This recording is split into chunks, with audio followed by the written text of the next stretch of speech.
The clock above the emergency room doors didn't seem to move. Maybe it was moving, but through my tears, everything looked blurry. After a while, a nurse walked out slowly, pulling off her gloves. She didn't have to say a word. I already knew. Ethan was gone. My husband. My best friend. 1 minute, he was driving home from work. The next minute, his heart stopped behind the wheel. A silent heart attack. Quick and cruel. The doctors said he probably didn't feel any pain. But I did. I sat alone in a cold hospital hallway, shaking. I held the strap of my purse tightly, like it was the only thing keeping me from falling apart. Without thinking, I picked up my phone. I needed someone. Anyone. I called my mom.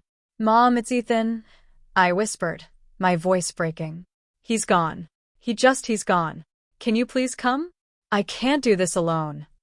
In the background, I heard dishes clinking, music playing, people laughing. "Oh, honey," she said casually. "We're at your sister's birthday dinner right now. Can it wait until tomorrow? Everyone's here, and we just brought out the cake." I couldn't even respond. "Try to get some sleep," she added. "We'll check in soon." Then she hung up. They never came that night. They didn't come the next morning either. Not even when I went to the funeral home. I signed the papers myself. I chose Ethan's casket. I explained to our 8-year-old daughter, Claire, that her father wasn't coming home. All by myself. 3 days later, my parents finally showed up. No hugs. No flowers. Just polite nods and sad-looking faces. Mom sat on the couch and said, "So, did Ethan leave everything to you?" Legally, inheritance can get complicated, especially when family is involved. My dad added, "You remember we helped with the down payment for this house. It's only fair that we get our share now that everything is being sorted out." Claire was standing quietly in the doorway, listening to everything. She slipped away for a moment. When she came back, she was holding a white envelope with shaking hands. "Here," she said, walking toward them. "This is what you came for, right?" My parents froze. Mom slowly took the envelope. Inside was a letter I had prepared. It explained Ethan's will, the trust, and exactly what he had left behind. But Claire didn't wait for their reaction. She walked back to me, took my hand, and softly said, "Mom, can we go home now?" My name is Anna Graves. Wherever you're watching this from, stay with me for a moment. Losing the love of your life feels like a kind of death. But being forgotten by your own family, that pain never really goes away. Growing up, I always believed that if I did everything right, my parents would finally notice me. If I got good grades, stayed quiet, and never caused problems, maybe they would look at me the way they looked at my sister Lily. Lily was the golden child. She got the prettier dresses, the extra desserts, and the loudest cheers at graduation. Even when she barely passed her classes, people still loved her laugh. I was quieter, easy to forget. When I met Ethan in college, for the first time in my life, I felt truly seen. Not just looked at, but understood. He wasn't flashy or rich. He worked as a paramedic and often came home smelling like hospitals and long shifts. But he was kind. He listened when I talked. He held me when I cried. But, to my parents, he wasn't good enough. "He's just average, Anna," my mom once said. "Don't you want something better? What can a man like that really give you?" They refused to come to our wedding. They said it was too sudden. So we eloped in a small garden ceremony. Just the two of us, and Claire growing quietly inside me. Ethan kissed my forehead and promised me that no matter what happened, he would always stand by my side. 1 month later, my parents threw Lily a huge engagement party. There were ice sculptures, fancy decorations, and even fireworks. They posted dozens of photos online. But they never once asked how my married life was going. When Claire was born, I sent them pictures. Weeks passed before they replied. When they finally visited, my mom held Claire carefully and said politely, "She's sweet, though she looks more like Ethan than you." They never called on her birthdays, never asked what she liked. But when Lily had twins, my parents built a full nursery in their house. Claire noticed. Children always notice. One day she asked me quietly, "Mom, why don't Grandma and Grandpa want to play with me?" I told her they were just busy. But deep down, I knew the truth. We didn't fit the image they wanted. We weren't flashy or impressive. We were just quietly happy. And for my family, that was never enough. So Ethan and I built our own life without them. Sunday morning pancakes, running through sprinklers in the backyard, dancing together in grocery store aisles. We didn't have much money, but our home was full of real love. And when Ethan died, the only arms that held me were Claire's. Not my mother's. Not my father's. They were too busy celebrating Lily's birthday to hear my heart break. And when they finally came, it wasn't for me. It wasn't for Claire. It was for what they thought they deserved. Even after Ethan's death, I still came second. Grief doesn't move in a straight line. It stumbles, stops, and sometimes swallows you whole. During the first week after Ethan died, I felt like a ghost in my own life. I planned the funeral alone. I chose the flowers, the music, the words people would hear. Claire stayed close to me the whole time. She followed me from room to room, holding my hand like she was the one keeping me strong. My parents never sent flowers. They never offered to help. Instead, Lily posted a black and white selfie online with a caption. R.I.P. my sister's husband. Life is short. Love your people. She even spelled Ethan's name wrong. At the funeral, my parents arrived 10 minutes late. They sat in the back and left immediately after. They didn't say a single word to Claire. 2 days later, my mom called. Her voice sounded soft and caring. Hi, sweetie, how are you holding up? For a moment, I almost cried hearing that kindness in her voice, until she said, we were thinking maybe we could stop by and talk. They came the next morning dressed like they were meeting with a lawyer. My dad even wore a tie. We sat in the living room. Ethan's slippers were still beside the fireplace. My mom looked around and began carefully.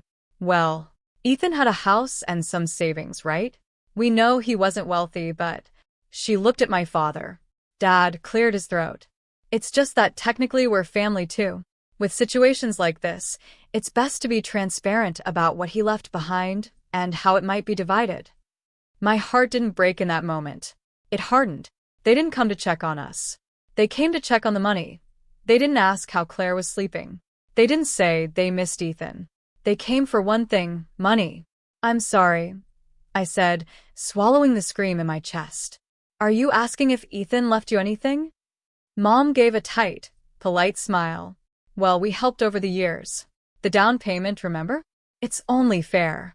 Claire stood frozen in the hallway, clutching her sketchbook. They didn't notice her, but I did. That night, she climbed into bed with me and whispered. They were talking about Daddy's money. I stroked her hair gently. Yes, baby. But that's nothing that matters to us. Inside me, something shifted. They hadn't lost a son-in-law. They hadn't mourned him. They didn't even really know him. All they saw was an opportunity. Fake sympathy wrapped around a calculator. And that's when I realized they weren't grieving. They were planning. I had never believed in loud revenge, the kind that shouts, smashes, burns. But silence can be a different kind of fire. The next morning, I called Ethan's lawyer, Mr. O, a quiet man with kind eyes who had once told me, Ethan may not have been rich in money, but he's rich in preparation.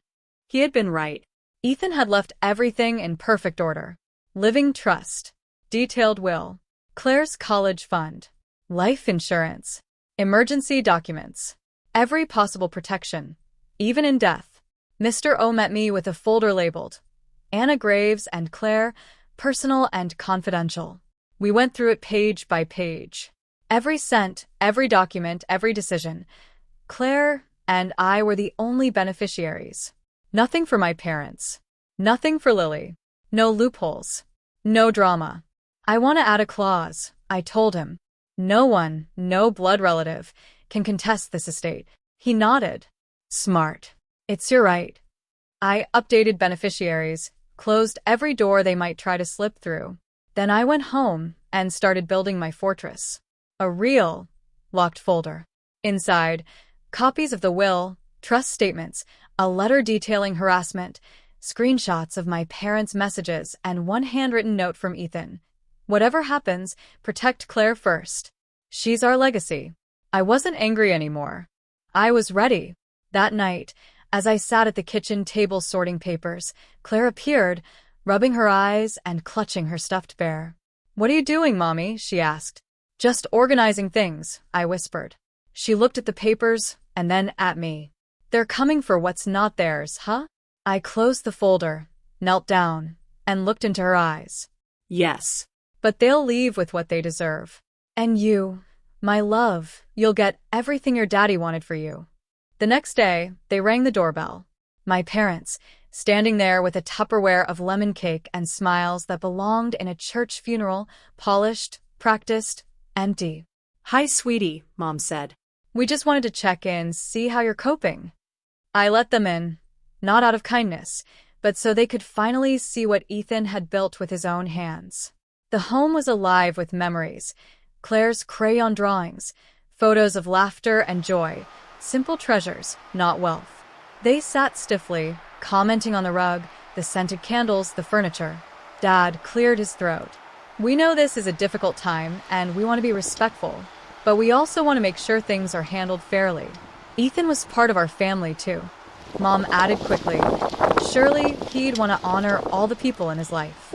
That's when Claire stepped forward, calm and resolute, holding a sealed white envelope in both hands. "This is for you," she said. "That's why you came, right?" Mom's fingers shook as she took it. Inside was a certified copy of Ethan's will, every asset legally bound to me and Claire. The trust document, with Claire's name bold and undeniable. And one photo, me at 5, arms crossed, tears in my eyes, Mom beside me staring at her phone. A sticky note read, "This is the last time you ever held me. Don't pretend to care now." The room went silent. Mom's lips parted, no sound. Dad looked ghostly pale. Claire stood tall, voice steady. Daddy left everything to the people who truly loved him. That's what he wanted. They didn't argue. Couldn't. The truth arrived in paper, not fire. Legal, unshakable, cold, earned. They placed the envelope back on the coffee table and left. I didn't walk them out. Claire didn't say goodbye. The only sound was the slow creak of the floorboards, as if the house itself had waited years for them to leave. The storm hit the next morning. Not rain, not thunder. A barrage of furious texts and voicemails. My mother's voice, high-pitched, angry, frantic. "How dare you humiliate us after everything we've done?" Dad's message was cold and clipped. "You think this is over? Just wait until the family hears what kind of daughter you are." Claire and I had already read every page of the documents she handed them. No loopholes. No cracks. Just locks. Airtight, ironclad, untouchable. Predictably, they performed. Lily called next, sighing dramatically. "I'm not picking sides, but they're your parents. Maybe give them something, anything." I didn't yell. I didn't defend. I asked one question. "Do you remember your wedding?" She paused. "Of course." "Do you remember the $30,000 they spent on the venue? The designer dress? The private chef? And the down payment on your first home?" Silence. "I paid for my own wedding," I said. "They didn't show up." Ethan and I slept in a borrowed motel room that night. No gifts. No calls. More silence. "They raised you." They tolerated me. That was the last time Lily called. But the story didn't stay quiet. Our cousin Leah, blunt and unfiltered, texted me after seeing the family group chat unfold. "Your mom's trying to say you stole from the family, but I saw the documents. Claire's name is on everything. Ethan protected you. I respect that." Others reached out slowly, carefully, some offering support, some apologizing for never seeing the favoritism. They'd always thought I was just distant. Now they understood I was surviving. Mom and Dad tried to spin it. Anna turned cold after Ethan died. She's poisoning the child. She's unstable with grief. But their story unraveled. Every desperate move, every performance, they were met with polite nods, not applause. I never raised my voice. I never dragged them through the mud. I didn't have to. Truth was louder than anything they had left.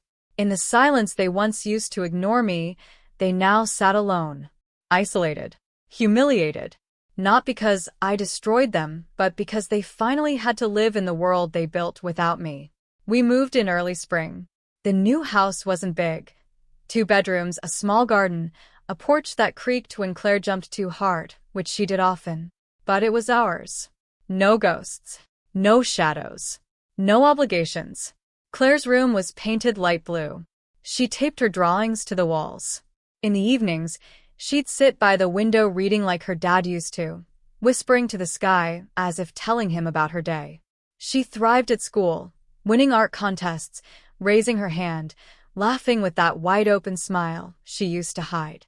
Her teacher told me, "Claire has a calm confidence I rarely see in kids." I smiled. She gets it from her dad. I changed too. One morning, I left a sticky note at the community center. "Grieving isn't weakness. Come sit with someone who gets it." 5 women showed up. Then 9. Then 15. Just tea, folding chairs, honesty. No comparisons, no competitions. Slowly, I stopped drowning. Late one night, I wrote down everything, from the hospital call to the envelope Claire handed over, and posted it anonymously on a women's support forum. They came for the inheritance. My daughter gave them the truth. It went viral. Comments poured in. Women everywhere wrote, "This is my story too. You gave me courage. Your daughter is a lion, just like her mother." I didn't respond to all, but I read every word. Then I did something that made me cry differently. I opened a scholarship in Ethan's name, the Ethan Graves Foundation for Daughters Who Are Ignored. Small annual grants for girls raised in toxic homes, money for books, therapy, escape funds. The first recipient sent a note. "Thank you. You give us hope." I framed an old photo of Ethan holding Claire on his shoulders, both laughing, faces tilted to the sun. It sits on my nightstand. That night, I kissed the glass and whispered, "I told you I'd protect her." Fast forward, the auditorium was full of applause. Claire, 14 now, taller and braver than I ever was, read her acceptance speech for the Young Leader in Arts and Advocacy Award. She organized a mural project for underserved schools. Each piece represented a child who felt unseen. She had turned pain into paint, just like her father turned quiet into strength. She scanned the crowd, her eyes landing on me. A proud, healing smile. I stood, clapping with everything I had. Then my phone buzzed. Mom. For a second, I stared at it. I hadn't blocked her, but I didn't need to see the life she had walked away from.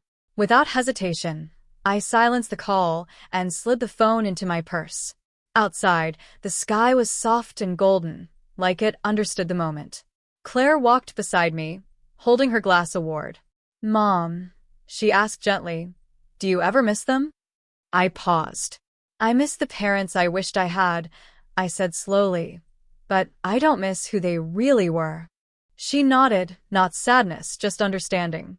We stopped at the top of a small hill behind the venue.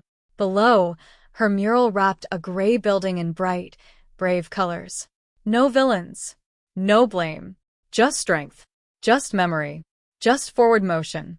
"Did Daddy ever think we'd end up okay?" she asked. I smiled through the lump in my throat. He knew we would. He made sure of it. She leaned into me. Together, we walked down the hill, the golden light stretching behind us. The noise faded. The drama died. What remained was ours. Because some people come for the inheritance, but love that's truly yours never leaves.